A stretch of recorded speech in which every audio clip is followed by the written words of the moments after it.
Chapter 7 System Lockdown. The sector alarms didn't stop. Even after the Phantom's body shattered and dissolved, even after the core force stood victorious at the center of Sector 0, the warning pulses echoed through the air like heartbeat spikes, rapid, panicked, relentless. Lucio was the first to speak.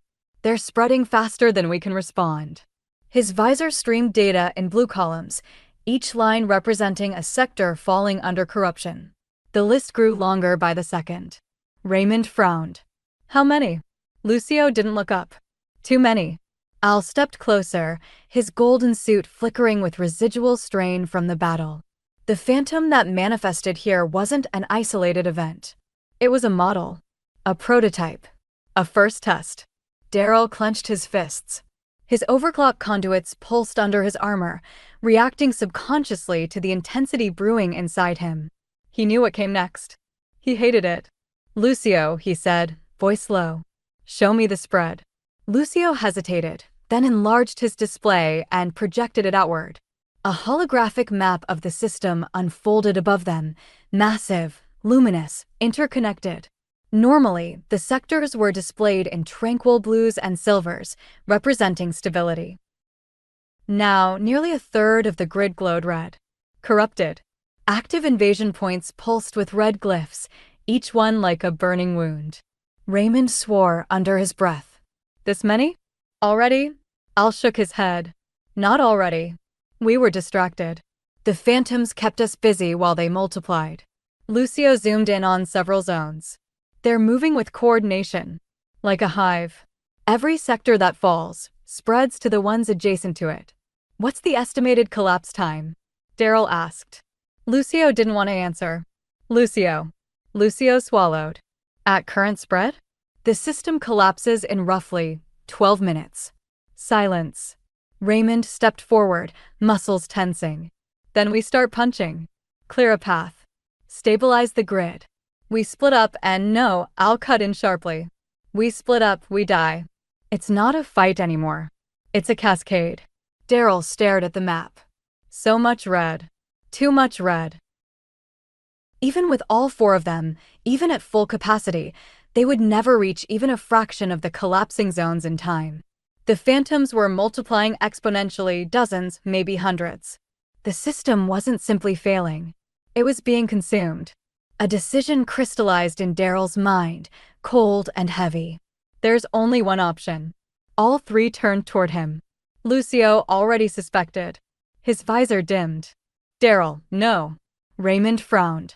"What option? Hit harder? Move faster? We can do that." Al stepped closer, reading Darrell's posture. "Darrell, system lockdown," Darrell said. The words echoed across the platform like a physical blow. Lucio tensed. "That protocol hasn't been triggered manually in years." Raymond crossed his arms. "And it usually fries whoever tries." Al shook his head. "It's not meant to be engaged by a single operator. Lockdowns were designed to be automated, triggered only by internal checks. Forcing one manually is suicide." Darrell lowered his visor. "I know." Silence again. The corrupted map pulsed above them like a dying star. Lucio stepped toward him. "You barely survived the overlock surge. Your suit is still unstable." "I'm aware." Al added, "Even if you had full capacity, the energy required to initiate a manual lockdown exceeds safe thresholds by a factor of Al." Al stopped. Darrell exhaled. "We don't have time to debate. Lockdown is the only move that freezes corruption long enough for us to regroup." Raymond's voice rose. "Then let me do it." Darrell shook his head. "You'd burn up before you reached the core gate." "Then Al." Raymond shouted. "Or Lucio." Al's jaw tightened. "I don't have enough output left after stabilizing the vault." Lucio added quietly, "My neural link can't handle the overload. I would seize before the sequence completed." Raymond looked between them, breathing harder. "So what? We just let Darrell."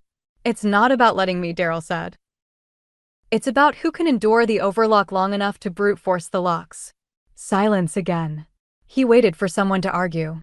No one did. Because they all knew the truth. Darrell was the only one who'd survived a full overlock surge. Barely, but he had. Lucio stepped forward slowly. His tone softer than before. If you do this, the lockdown will fry everything in your suit. Neural link included. It could shut down parts of your cortex. Permanently. Darrell nodded. Raymond's voice cracked. And if something goes wrong, I know. You could die. I know. No fear in his voice. Just certainty. Al stepped closer, lowering his visor. Then we go with you. Darrell shook his head. Only one operator can be inside the chamber during lockdown. That's outdated protocol, Al protested. Darrell cut him off. The system is collapsing now. We don't have time to rewrite the rules. And if all of you come with me, who's left to fight the surge after I trigger the freeze? Lucio looked away. Raymond clenched his fists. Al stared directly at him. Then at least let us escort you to the chamber. Darrell hesitated. Then nodded. All right. But once the gate seals, you fall back and prepare countermeasures. When the lockdown hits, the whole system will freeze. That's our window. He turned toward the central access conduit, a towering column of shifting white light. The path to the lockdown chamber. Raymond stepped beside him. Lucio moved to his flank. Al stood at his back. The core four moved as one, fast, silent, focused. The lockdown chamber. The chamber was deep within the system, deeper than most operators ever went. The architecture here was ancient. Pure. Nearly untouched since the system was first constructed. A circular room of seamless white geometry. No doors. No shadows. Just a massive core lock suspended in midair, composed of 3 rotating rings of blinding silver. Darrell stepped forward. The rings reacted instantly, pulsing with green light in response to the overlock signature embedded in his suit. Al whispered, "It knows you." Darrell didn't smile. Lucio tapped his visor. "I'll monitor you from out here." The moment the rings start spinning, the chamber seals.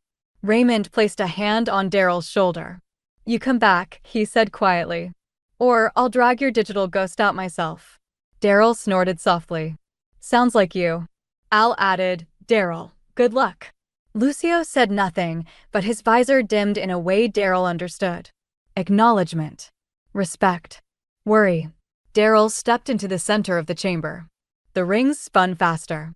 The floor beneath him lit in green hexagonal patterns that pulsed upward, merging with his armor.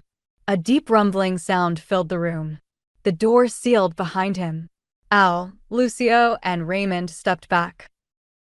The core lock glowed. Darrell breathed deeply and activated the overlock protocol. The surge. Green lightning ripped through the chamber. Pure, unfiltered system energy poured into Darrell's suit, burning through every conduit, every fiber, every neural link. His visor flashed warnings in rapid succession. Overlock protocol, critical overload. Neural link unsafe. Vital sign distortions detected. Abort. Abort. Abort.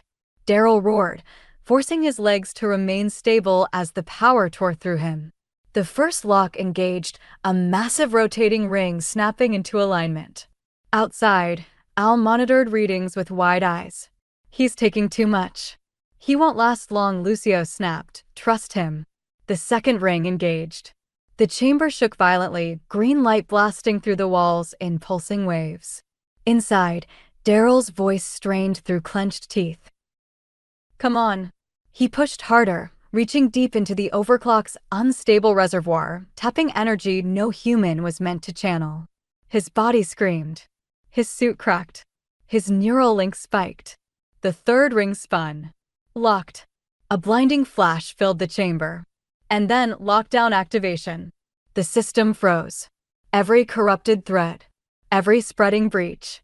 Every phantom. Stopped. Time itself halted in the network. Outside the chamber, the core 3 staggered back as the entire system pulsed with a single blinding flash. Then silence. No alarms. No shaking. Just silence. Raymond exhaled shakily. "We did it." Lucio immediately stepped toward the sealed chamber. "Darrell," Al grabbed his arm. "Wait. The chamber must depressurize." Raymond kicked the door. "Open. Open, damn it." Inside the chamber, the lights flickered. The rings slowed. The lock disengaged. The door unsealed. Smoke drifted out. Darrell collapsed into their arms. Unconscious. Alive, but barely. Al checked his vitals. He needs immediate stabilization. His suit's fried. Neuralink is burned out. He pushed beyond human thresholds. Lucio swallowed tightly. But he saved the system. Raymond lifted Darrell gently. No, he said softly. He saved all of us. The lockdown had bought them time. Precious, fragile time. But the war was far from over. And the Phantoms were not done. Not by a long shot.